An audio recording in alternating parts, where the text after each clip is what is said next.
En esta sección vamos a ir agregando conocimientos a nuestro manejo de Nastran en Inventor y aprenderemos cómo utilizar o configurar contactos, que es una de las partes más importantes de un buen modelado por elementos finitos. Cuando estamos trabajando más de una pieza, estas piezas deben establecer una conexión entre ellas. Eso se logra a través de elementos especiales, conocidos como elementos de contacto, donde hay una superficie inicial y otra superficie secundaria o esclava. ¿Qué tipo de contactos tenemos a nuestra disposición y cómo se manejan estos en Nastran?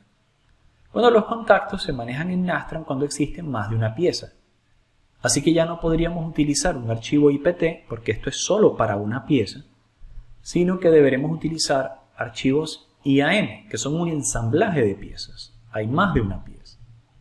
Entonces, acá vamos a presionar abrir, vamos a la carpeta descargable de esta clase, ¿sí? Contactos y simetría, y vamos a abrir el archivo IAM, que es un archivo de ensamblaje, como se puede ver acá. Vamos a minimizar un poco esto, es un archivo de ensamblaje de Autodesk Inventor, mientras que los IPT son piezas por separadas. Este ensamblaje va a unir estas tres piezas que están por separado. Vamos acá, clic a abrir, pues ahí se va abriendo. Bien. Y bueno, podemos observar que existen una pieza que es la palanca, una pieza pequeña que es este pasador cilíndrico y otro pasador o rodillo cilíndrico. Algo interesante es que pueden notar que la geometría está cortada. ¿Sí? ¿Qué quiere decir eso? Bueno, que realmente estamos utilizando la mitad de la geometría, porque queremos aprovecharnos de las simetrías en nuestro modelo. Ventajas de hacer esto. Bueno, ya que el modelo tiene la mitad del tamaño, con un mismo tamaño de elemento finito, podríamos mallar con la mitad de la carga necesaria en sentido computacional. De hecho, el modelo va a pesar la mitad, pero vamos a obtener resultados adecuados, porque sabemos que acá hay un eje de simetría o un plano de simetría.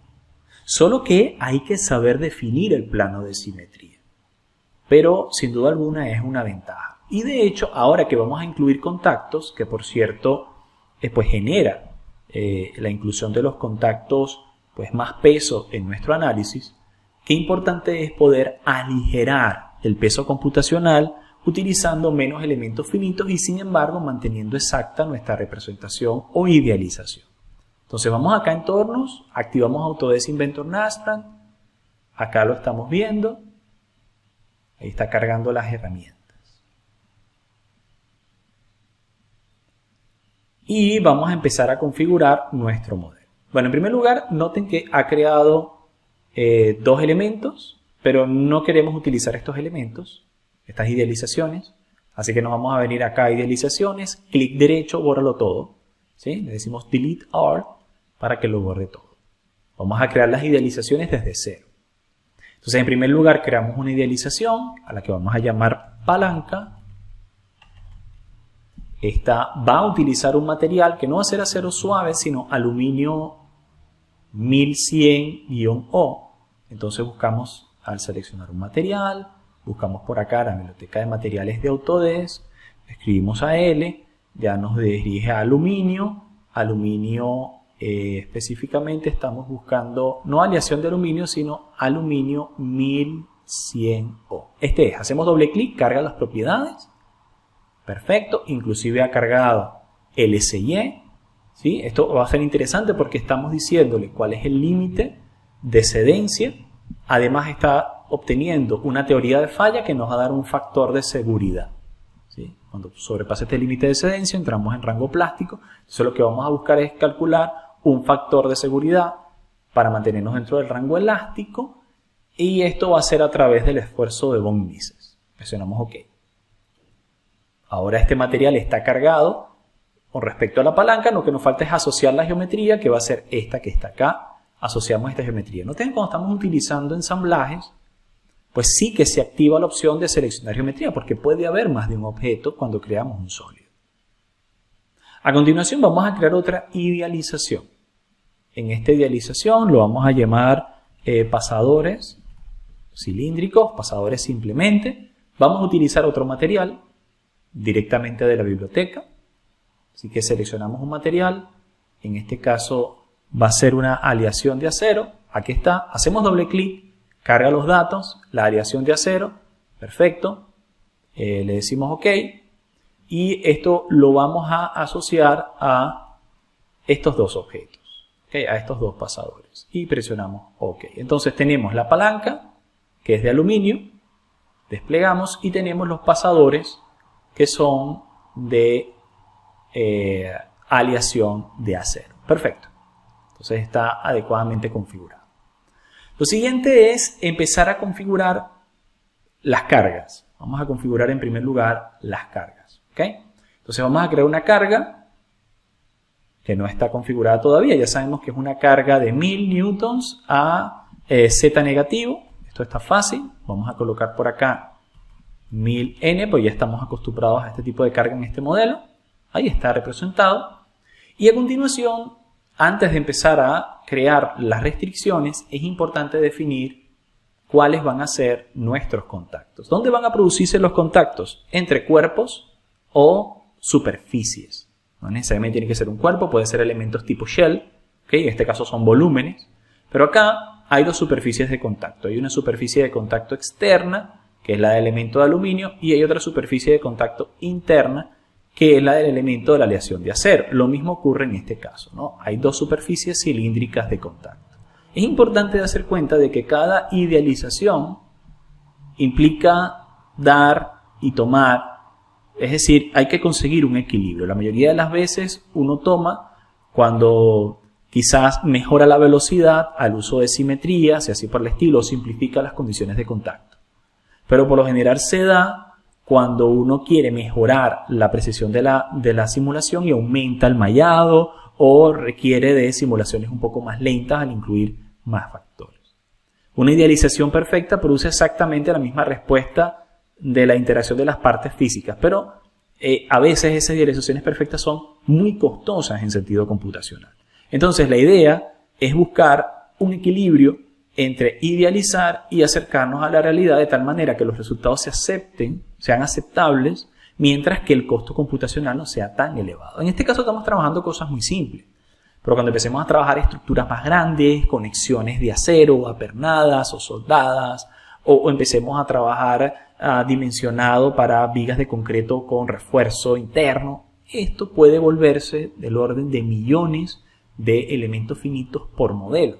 Entonces es importante buscar estrategias para economizar desde el punto de vista computacional. Ahora, ¿cómo vamos a definir estas conexiones? Fíjense que si nosotros nos vamos acá y presionamos manual, fíjense que acá está el sector de contactos, ¿sí? Acá dice manual, podemos generar un contacto manual y existen diversos tipos de parámetros que debemos identificar. Por ejemplo, ¿cuál es la entidad primaria y cuál es la entidad secundaria? ¿Qué tipo de contacto será? Será un contacto que puede separarse, que está totalmente vinculado. Esto es, por ejemplo, un ejemplo de una soldadura. Bonded significa totalmente soldado. Se mueven juntas las superficies de contacto, que se desliza pero no se separa pero no se desliza, ¿sí? Que está totalmente soldado pero hay una pequeña distancia entre ellos. ¿Sí? Puede ser un punto de soldadura, pero entonces hay un pequeño gap y así por el estilo. ¿Okay? O sea, se deshabilita y así por el estilo. En nuestro caso, nosotros tendríamos que definir cómo saber cuál es la entidad primaria y la entidad secundaria. Si la rigidez de la parte de interés, donde nos interesa obtener las tensiones y las deformaciones, es mucho menor que la de las partes que lo soportan, entonces es mejor utilizar una restricción. Ahora, si la rigidez de la parte de interés es mucho mayor que la de las partes de soporte, podríamos utilizar cargas, ¿vale? Para ver las reacciones. Ahora, cuando la rigidez es similar entre las partes de soporte, es mejor agregar contactos, como estos que estamos viendo acá. Y fíjense que acá estamos utilizando aluminio y estamos utilizando una aleación de acero. Obviamente el acero es mucho más fuerte que el aluminio, pero tampoco distan de una forma muy diferenciada. Entonces, cuando están en el mismo rango, de tensiones, podríamos utilizar más bien contactos para generarlos. En este caso, nosotros podemos decir entidad primaria y entidad secundaria, pero en lugar de generarlo de forma manual, en este punto, como estamos introduciéndonos al modelado, yo voy a decirle generación automática. Si hago clic en este botón y noten que por acá ha generado dos superficies de contacto. La del pin pequeño, ese cilindro pasante pequeño, y la del más largo. Fíjense que en estas caras está seleccionando la cara maestra como aquella que pertenece a la palanca y la cara secundaria como aquella que pertenece al pasador. ¿Vale? Está configurando el contacto como tipo totalmente soldado. Esto de los contactos y tipos de contactos los veremos más adelante. Recuerden que lo que estamos haciendo es una pequeña introducción al uso de Nastran, ¿no? Pero nosotros en este caso vamos a hacer un pequeño cambio acá y vamos a decir que va a ser de tipo separación, porque realmente ellos no siempre van a mantenerse unidos. Es posible que por deformaciones se separen y lo veremos más adelante, ¿sí? Entonces vamos a concluir acá esta edición, separación. Vamos a hacer lo mismo con la mayor. Vamos a configurar acá como separación. Ahora nos falta incluir las condiciones de borde. ¿Cómo las vamos a incluir? Pues nos vamos a Constraints y le vamos a decir, mira, esto va a estar totalmente fijo.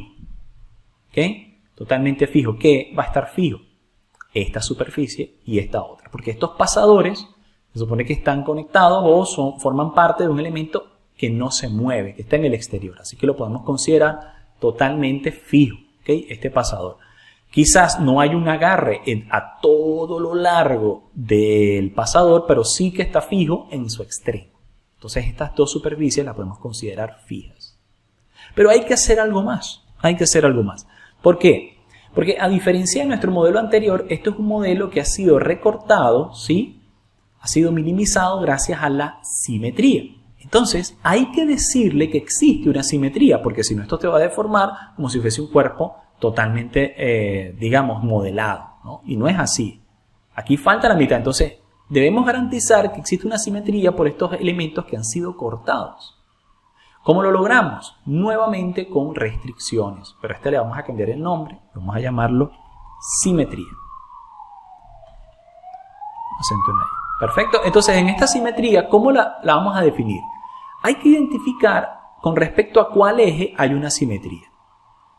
Hablamos de un eje, aunque se trata de un plano de simetría, porque el plano estará definido como aquel normal al eje en cuestión. Entonces, fíjense, esto tiene una simetría con respecto al eje X, que está en rojo, ¿cierto? Acá abajo, eje X. El plano que estamos trabajando es un plano perpendicular a X. Es decir, que si nosotros definimos simetría con respecto al eje X, lo que está diciendo es que es respecto al plano de X, o al plano perpendicular a X, es decir, el ZY, donde van a haber simetría. Es decir, las deformaciones que ocurren en este extremo de X deberían repetirse hacia el otro extremo de X. Y noten que automáticamente cuando yo le digo simetría en X, él me dice, ok, si hay simetría, no debería moverse alrededor de X esta superficie, ¿sí? Porque es simétrica. Obviamente ella permanece como un plano neutro. Tampoco debería rotar alrededor de Y a lo largo de esta superficie, que es simétrica. Y tampoco debería trasladarse a lo largo del eje Y o Z, sí que está permitido, pero no rotar en el eje Y ni rotar en el eje Z. Entonces fíjense, él automáticamente libera las condiciones de borde, podríamos decir los grados de libertad, al que aplicaría la condición de simetría. Y esa simetría va a dar en todas estas superficies cortadas. Todas estas superficies cortadas pertenecen o van a compartir estas restricciones. Porque si realmente es simétrico y la condición de carga es simétrica, no va a trasladarse en X ni rotar en Y ni en Z. Entonces, verificamos la simetría con respecto al eje X, presionamos OK y ahora sí tenemos nuestras restricciones completas. Tenemos la restricción de movimiento acá en los bordes, tenemos las condiciones de simetría. Bien, vamos a pasar al mallado. Vamos a generar un control de mallado más específico. En este caso no voy a hacerlo tan detallado, pero sí que voy a aplicarlo sobre ciertas superficies curvas donde sé que me interesan. Por ejemplo, estas superficies que están en estos contornos. Hasta acá lo dejo perfecto. Generamos entonces ahora la corrida y él va a mallar por nosotros y luego va a ejecutarlo. Esperamos unos segundos hasta que genere la solución. Muy bien, nos dice que ha concluido. Presionamos OK. Vamos a esperar a que abra acá la simulación y rápidamente vamos a decirle, por favor, anima los desplazamientos. Clic derecho, desplazamientos, anima los desplazamientos. ¿Por qué me interesa ver esta animación? Porque en esta animación vamos a ver que al incluir contactos estamos llegando cada vez más cerca a la realidad. Si recordáramos, habían algunas limitaciones cuando utilizamos el tipo de conexión por conector rígido para rótulas, pero acá estamos cada vez llegando más a la realidad. En primer lugar, observamos que hay un contacto entre estos dos cuerpos sobre sus superficies, pero sin embargo se permiten las rotaciones, ¿verdad? No utilizamos ese artificio del conector a través de cuerpo rígido, sino que está ocurriendo lo más realista posible por estas conexiones. Ahora, vamos a movernos hacia acá. Fíjense lo que podemos observar. No solamente es posible una rotación local, sino que estos elementos se están aplastando contra el objeto en cuestión, de hecho lo están deformando inclusive, y además se están separando en cierto punto, como es de esperarse, ¿verdad? ¿Por qué? Bueno, porque si nosotros hacemos acá un estudio, sabemos que por acá hay un contacto muy fuerte por la manera en que está siendo aplicada la carga, así que acá hay concentraciones de carga distribuidas, ¿sí? Y sin embargo, por acá vamos a ver una deformación porque tiende a estirar el cuerpo. Claro, aquí lo estoy haciendo de forma ampliada. Pero sí que hay una separación, como podemos observar acá en la simulación. Entonces, bueno, de esta manera hemos aprendido que realmente podemos, en primer lugar, con las simetrías, disminuir drásticamente el costo computacional. También hemos aprendido a generar contactos de forma somera. Recuerden que lo que estamos haciendo es una pequeña introducción al software. Esto lo veremos más a profundidad cuando entremos en las ramas específicas de simulación, que es lo que queremos hacer una presentación del mismo. Pero también aprendimos que quizás no era necesario, dependiendo de cuál es el objetivo de nuestra simulación, quizás no era necesario incluir los contactos. ¿Por qué? Porque al final de cuentas la deformación no cambia tanto solo porque aquí pueda despegarse un poco. ¿Sí? Es muy poco lo que acá realmente se traslada. Si lo ven, está por el orden de, vamos a utilizar una probeta, una prueba por acá. ¿Sí? Vamos a ver cuánto se traslada máximo a este elemento. Vamos a decirle stop, clic derecho, dejamos de animarlo, vamos a hacer clic derecho, display, y vamos a utilizar acá una prueba, después que aparezca en pantalla. Bien, utilizamos una prueba acá. Prueba en este punto podría ser. Fíjense que la deformación es 0.025 milímetros. O sea, realmente es muy pequeña. ¿Va a cambiar eso realmente el estado tensional de lo que más nos preocupa, que es la conexión entre estas dos, digamos, los dos brazos de la palanca? Probablemente no. Claro, si nos interesa la separación acá, bueno, entonces tendríamos que modelarlo. Pero dependiendo de cuál sea nuestra necesidad, vamos a borrar estas pruebas, puede que no sea necesario incluir los contactos. Entonces va a depender del criterio del modelador, ¿vale? Va a depender del criterio del modelador saber si debe o no debe modelar ciertos objetos, si las idealizaciones que está utilizando son suficientemente cercanas a la realidad, si están afectando o no sus resultados, si pudiera idealizar algo para minimizar el costo o por el contrario, debe aumentar el costo para poder llegar a un resultado adecuado, ¿no? Entonces, esos son más o menos los criterios que quiero que ustedes se formen, que vayan aprendiendo que cada decisión que tomamos tiene consecuencias respecto a los resultados obtenidos y que siempre, a final de cuentas, esto es una aproximación, pero hay que buscar que esa aproximación sea lo más real posible.